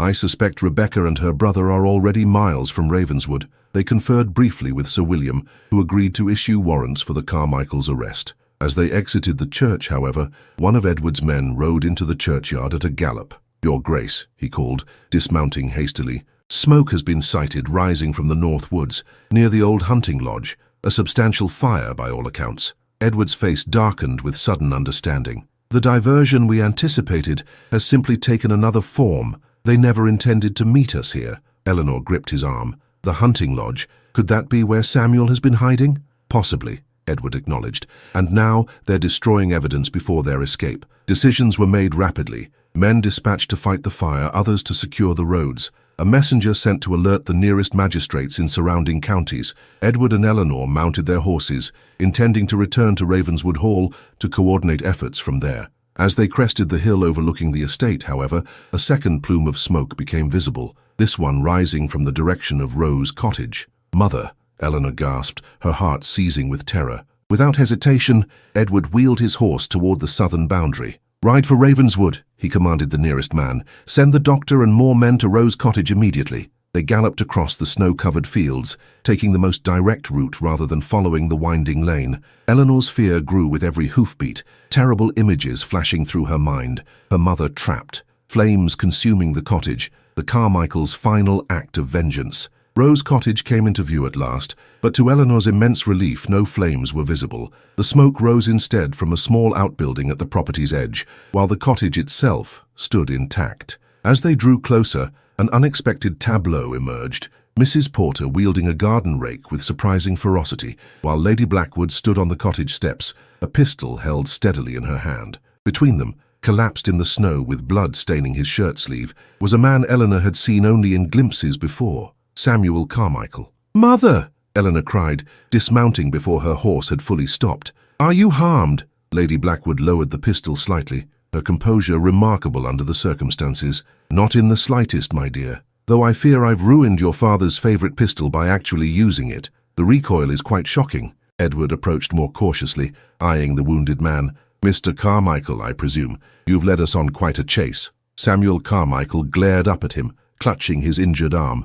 "This proves nothing, Ravenswood. My sister has already departed for London with evidence of your crimes. By week's end your name will be ruined beyond repair." "I think not," came a new voice from behind them. All turned to see Sir William Cavendish dismounting from his horse, accompanied by 2 constables. In his hand, he held a familiar leather folio. "Found this on Miss Carmichael when we apprehended her attempting to board the mail coach," Sir William explained. "Most interesting reading, particularly the letters bearing your signature, Mr. Carmichael, authorizing transactions in Mr. Blackwood's name without his knowledge." Samuel's face drained of color. "Those were business arrangements. Blackwood authorized everything, including the purchase of mining shares using funds embezzled from his textile mill?" Edward asked coldly. "I think not." Lady Blackwood stepped forward, the pistol now pointed directly at Carmichael's heart. "My husband discovered your theft weeks before his death. He documented everything." "Then why kill himself?" Samuel demanded. "If he had evidence, why not bring charges?" A shadow crossed Lady Blackwood's face. "Because you threatened our daughter, Mr. Carmichael. You sent that anonymous note claiming Eleanor would suffer a tragic accident should George expose your crimes." Eleanor gasped, the final piece of the puzzle falling into place. Her father's suicide had been an act of desperate protection, sacrificing himself to ensure her safety, believing that his death would end Carmichael's motive for harming her. "He left no evidence of this threat," Samuel insisted, though his voice lacked conviction. "He told me," Lady Blackwood replied softly, "the night before he took his life. His final words to me were, 'Keep her safe until Ravenswood can protect her.' He knew, you see. Knew the Duke was investigating your crimes independently. Knew Edward was perhaps the only man powerful enough to stand against you and your connections." The magistrate signaled to the constables, who moved forward to take Samuel into custody. "You'll hang for this, Carmichael. Fraud, extortion, arson, and attempted murder. The evidence is overwhelming." As Samuel was led away, still protesting his innocence, Eleanor turned to her mother with newfound understanding. "You knew. All this time, you knew father intended me to marry Edward." Lady Blackwood smiled sadly. "I suspected, though he never stated it directly. Your father admired the Duke's integrity. When all seemed lost, I believe he hoped Ravenswood might offer you protection, though he could never have foreseen the particular path that led you to the altar." Eleanor's gaze sought Edward, who stood a few paces away, allowing this moment between mother and daughter. Their eyes met across the snow-dusted garden, and in that glance passed a wordless communication: grief for what had been lost, gratitude for what had been found, hope for what might yet be built from the ashes of conspiracy and misunderstanding. The February sun broke through clouds overhead, casting a golden light across Ravenswood's winter-bound lands. In that moment of clarity, Eleanor understood that the hatred she had carried like a shield had transformed into something else entirely, something she had never expected to find in this arranged marriage to a man she had once believed her enemy. "Mother," she said quietly, "I believe it's time we returned home, to Ravenswood." March arrived at Ravenswood with tentative warmth, the first crocuses pushing through snow-patched ground beneath the library windows. Eleanor stood watching their purple and yellow heads nodding in the breeze, a letter from London held loosely in her hands. The past month had brought sweeping changes, both to the estate and to her understanding of the man she had married. Samuel Carmichael now awaited trial in Newgate Prison, his sister having turned King's evidence against him in exchange for leniency. Lord Harrington had withdrawn his petition challenging the marriage, faced with affidavits from Lady Blackwood and the vicar attesting to Eleanor's willing participation in the ceremony. Most significant, perhaps, was the transformation within Ravenswood Hall itself. Where once cold formality had reigned, a new warmth permeated its ancient stones. Edward had moved Eleanor's chambers to adjoin his own, connecting them with a private sitting room, where they now spent their evenings in quiet companionship, reading aloud from her recovered books or discussing improvements to the estate. Sometimes they simply sat in comfortable silence, her embroidery frame before her, his estate ledgers open on the desk, domestic tranquility neither had expected to find in their arranged marriage. Eleanor turned from the window as the library door opened to admit Edward, his tall figure now a welcome sight, rather than a source of apprehension. "The London letter?" he inquired, noting the paper in her hands. She nodded. "Cecilia Harrington has announced her betrothal to Lord Pembroke. They are to be married in June."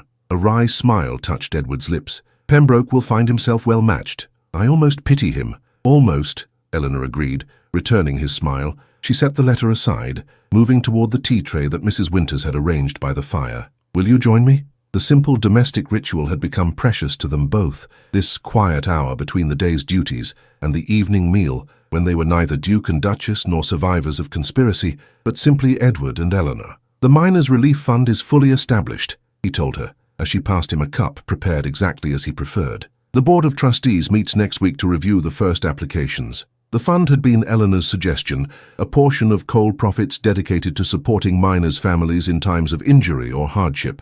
Edward had expanded the concept, adding provisions for education and medical care. "You've transformed Ravenswood," she said softly. "Your father would scarcely recognize the estate you've built." "Nor would I wish him to," Edward replied, his tone hardening momentarily before softening again as he gazed at her. "But it is not I alone who has wrought these changes. The miners' wives speak of nothing but their audience with the Duchess during the accident. You've won their loyalty more thoroughly in one night than I managed in years." Eleanor felt warmth rise to her cheeks at his praise. "I merely did what any decent person would." "Perhaps," he acknowledged. "But decency is rarer than you might imagine, particularly among those born to privilege." They lapsed into comfortable silence, the late afternoon sun casting long shadows across the library floor. Eleanor found herself studying her husband's profile, the strong line of his jaw, the slight furrow between his brows that appeared when he was deep in thought, the eyes that had once seemed cold as winter, now warm with affection when they turned her way. "I received another letter today,"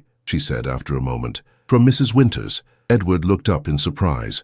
"Our housekeeper writes to you while residing under the same roof." Eleanor smiled. "It is her formal resignation as housekeeper and her acceptance of my offer to become companion to my mother at Rose Cottage. She believes the position better suits her advancing years." "A sensible arrangement," Edward agreed, "though we shall miss her efficiency." "I've already selected her replacement," Eleanor continued. "Sarah has shown remarkable organizational skills beyond her duties as my lady's maid." Edward's eyebrows rose. "A bold choice. The staff may resist taking direction from one so young." "They will adapt," Eleanor said with newfound confidence, "as we all have these past months." The light shifted as clouds passed overhead, momentarily dimming the library before brightness returned. Eleanor moved to stand beside Edward's chair, her hand resting lightly on his shoulder. "Spring approaches," she said, looking toward the window where crocuses nodded in the March breeze. "The London season will begin soon." "Indeed," Edward replied, covering her hand with his own, "though I find myself surprisingly reluctant to leave Ravenswood this year."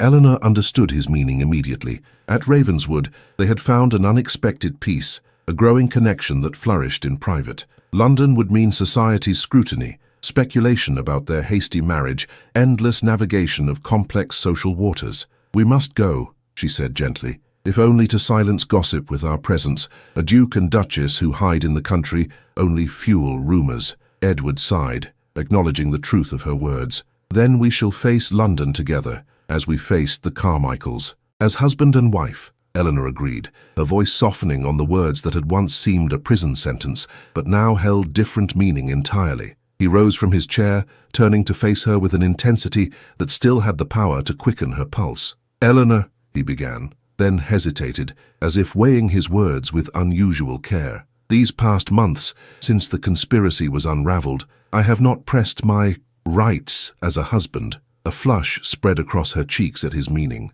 Their marriage remained unconsummated, Edward having granted her time to adjust to their new understanding without the pressure of physical intimacy. "You have been most considerate," she acknowledged, her gaze steady despite her heightened color. "It was not merely consideration," he admitted. "I wanted, Needed, to be certain that you came to me willingly, not from obligation or gratitude, but from—" He paused, the word clearly difficult for a man unaccustomed to expressing tender emotions.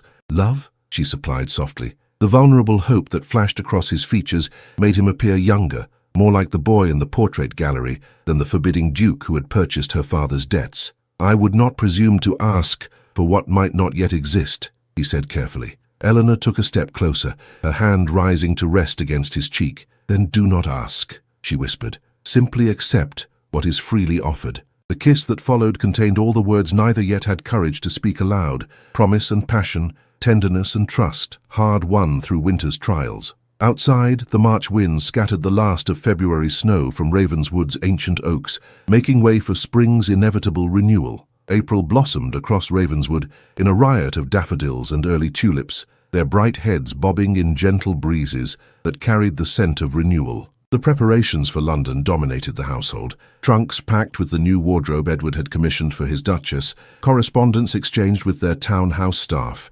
arrangements made for Lady Blackwood and Mrs. Winters to follow a fortnight later. On the eve of their departure, Eleanor walked the formal gardens with her husband, her hand resting in the crook of his arm with the easy familiarity that had grown between them. "The London papers continue to speculate about our marriage," she remarked, referencing the latest society columns Mrs. Winters had dutifully included with the morning's correspondence. "They seem particularly fixated on whether the Duke of Ravenswood has been tamed by his mysterious country bride." Edward snorted, a most undignified sound that would have shocked the very columnists who wrote of him as the embodiment of aristocratic hauteur. Let them speculate. Reality would disappoint their romantic notions. "Would it?" Eleanor asked with an arch smile. "The fearsome duke who once made debutantes tremble now reads poetry aloud in the evenings and consults his wife on estate matters. Some might consider that quite a transformation." His fingers tightened over hers, his expression softening in the way it did only when they were alone. "The transformation was not in me, Eleanor, but in how I am seen." "You looked past the title and fortune to find the man beneath. A man worth finding," she said softly. They paused beside a marble bench overlooking the lake, now freed from winter's icy grip. A pair of swans glided across its surface, their reflections perfect in the still water. "I have something for you," Edward said, reaching into his coat pocket. "A token for your first season as Duchess of Ravenswood." He withdrew a small velvet box and placed it in her palm. Eleanor opened it to find a necklace of pearls surrounding a single flawless sapphire that matched her eyes. "It belonged to my grandmother," he explained, as she traced the setting with gentle fingers. "The only woman in recent Ravenswood history who married for love rather than advantage." "It's beautiful," she whispered, touched by both the gift and its significance. "My grandfather was a second son who unexpectedly inherited the title," Edward continued, taking the necklace from its box and moving behind her to fasten it around her throat. "He had already married for affection, scandalizing society, yet theirs was the only truly happy union in the family chronicles." The sapphire rested cool against Eleanor's skin, its weight both substantial and somehow comforting. She turned to face her husband, emotion tightening her throat. "Thank you." His eyes darkened as they lingered on the jewel, then rose to meet her gaze. "I have never been a man of many words, Eleanor. Sentiment does not come easily after years of guarding against it. But I would have you know, before we face London together, that what began as a marriage of convenience has become—" He paused, searching for the right expression. "Essential," she supplied, understanding his struggle to articulate feelings so long suppressed. Relief softened his features. "Precisely so. You have become essential to me, to my happiness, to my purpose, to the person I wish to be rather than the duke I was raised to become." Eleanor reached up to touch his face, her fingers tracing the strong line of his jaw. "As you have become to me." Who would have imagined that snowy day in the market square that hatred could transform so completely? "Into what?" he asked, his voice lowered to a near whisper. "Into love," she answered simply. The word no longer frightening, but a statement of truth they had both recognized, yet not named until this moment. The kiss they shared beneath April's tender sky held none of the hesitation of their earlier embraces. This was certainty, possession, promise fulfilled. When they finally parted, Edward rested his forehead against hers, his breathing uneven. "London awaits us tomorrow," he said, regaining his composure with visible effort. "Tonight, however, tonight belongs only to us," Eleanor finished for him, her meaning clear in the blush that rose to her cheeks, even as her gaze remained steady. They returned to the house hand in hand, ignoring the knowing smiles exchanged by the servants who had witnessed their master's gradual thaw from frigid formality to warmth in his bride's presence. Dinner that evening was a private affair in Edward's study, now their study, served by a single footman who was dismissed immediately after the final course. Later, when darkness had fallen across Ravenswood and only the moon illuminated the grand chambers of the east wing, Eleanor stood before the connecting door to her husband's rooms, dressed in a nightgown of fine silk, another of Edward's gifts, though one she had not yet had courage to wear. She raised her hand to knock, then paused, remembering his words from months before. "Nothing is forbidden to you here." With newfound confidence, she opened the door without announcement. Edward stood by the hearth, still partially dressed in shirt sleeves and waistcoat, a glass of brandy untouched in his hand. He turned at her entrance, his expression transforming from surprise to something far more elemental as he took in her appearance. "I thought perhaps," Eleanor said, her voice steadier than she had expected, "that the Duchess of Ravenswood might properly share her husband's chambers on the eve of their London debut." The glass was set aside, forgotten. "The Duchess of Ravenswood," Edward replied, crossing the room to stand before her, "may do precisely as she wishes, now and always." Words gave way to touch as winter's last restraints melted in spring's inevitable warmth. In the grand bed where generations of Blackthorn dukes had slept in solitary state, Edward and Eleanor discovered the final transformation of their unlikely union, from arrangement to affection, from duty to desire, from convenience to consuming passion that left them both breathless with wonder. As midnight approached, Eleanor lay with her head pillowed on her husband's chest, listening to the strong, steady beat of his heart beneath her ear. Outside, a gentle rain began to fall, its rhythm a counterpoint to their synchronized breathing. "I never expected this," she confessed into the darkness. "When I agreed to marry you, I thought I was sacrificing all chance of happiness for my mother's security." Edward's arms tightened around her, "and I believed I was merely fulfilling an obligation. To your father, to my conscience, to the estate that required a duchess." His fingers traced idle patterns along her bare shoulder. "How limited my understanding was then." Eleanor smiled against his skin. "We begin our London season tomorrow not as the world expects, a convenient match between power and desperation, but as something far more subversive." "Subversive?" Edward questioned, amusement coloring his tone. "Indeed," she confirmed, rising on one elbow to look down at him in the firelight. "A duke and duchess who have committed the most unfashionable of sins." "And what sin is that, madam wife?" Her smile turned tender as she bent to brush her lips against his. "We have fallen quite thoroughly in love." His answering kiss contained promise, possession, and something that might have been joy, an emotion long absent from Ravenswood Hall, but now taking root in its ancient stones, as persistent and hopeful as the spring flowers pushing through the last traces of winter's snow. Morning would bring London, with its scrutiny and social complexities. For tonight, however, the Duke and Duchess of Ravenswood acknowledged only each other, and the unexpected love that had bloomed in the most unlikely of seasons. The late September sunshine bathed Ravenswood's south lawn in golden light as servants arranged chairs in neat rows before a flower-bedecked pavilion. 6 months had passed since the Duke and Duchess had taken London society by storm, their evident devotion to one another confounding gossips who had predicted a cold, convenient alliance. Eleanor supervised the final preparations from the terrace, her figure noticeably changed by the child she carried, a secret joy shared only with Edward and her mother, until her condition became impossible to disguise. Now, with the heir to Ravenswood safely past the precarious early months, they had decided to celebrate with an unprecedented gesture, opening the estate for a harvest festival to which all tenants and villagers were invited. "Your mother is inspecting the refreshment tables for the 3rd time," Edward remarked, joining her on the terrace.